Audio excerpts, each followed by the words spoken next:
nakuha ni Ate Maho. Tibay. Pwede mo na itong kunin. Hindi na kasi lalaki ito. Ano lang siya, magkakabutok.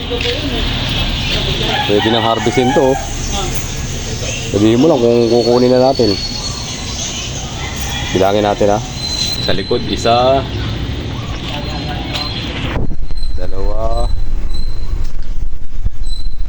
Baka ito na yung mga huling bunga niya. 3, 4, 5, 6,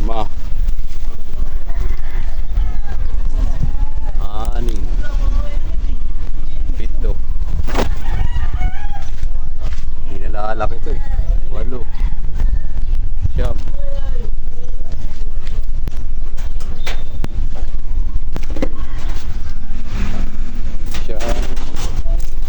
Sampu, 11, 12, 13, 14,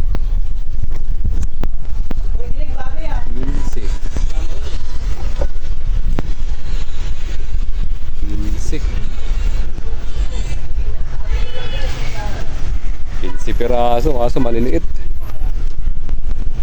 16. Yan na lang yung size eh, hindi na lumalaki. Kuhanin mo na to kasi papalitan ko na.